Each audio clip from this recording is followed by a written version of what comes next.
আচ্ছা বলেন তো আল্লাহ কোথায় আছেন? এটি একটি মুশকিলের প্রশ্ন। সাধারণত লোকেরা বলে আল্লাহ সব জায়গায় আছে। এই কথা, এই জবাব সঠিক নয়। আকীদা সাফ হতে হবে। আল্লাহ সব জায়গায় আছে এই কথা সঠিক নয়। যদি আল্লাহ সব জায়গায় থাকেন তাহলে দুনিয়ার সব জায়গা ভালো না, কিছু কিছু খারাপ আছে। তাহলে খারাপ জায়গায়ও থাকতে হয়। নাউযু বিল্লাহ বলেন।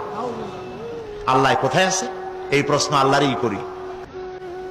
সওয়ালে মুকাদ্দারের জবাব, পৃথিবীর মানুষ আল্লাহকে প্রশ্ন করবে তুমি কোথায় আছো। রব্বুল আলামিন প্রশ্ন করার আগে জবাব দিয়ে দিয়েছেন, আর রাহমানু আলাল আরশি ইস্তাওয়া। আল্লাহ পাক আরশে আজিমে আছেন। কোথায় আছেন বলে? এক আঙ্গুল আকাশের দিকে উঁচু করে বলেন আল্লাহ কোথায় আছেন? আরশে আজিমে আছেন। সুবহানাল্লাহ।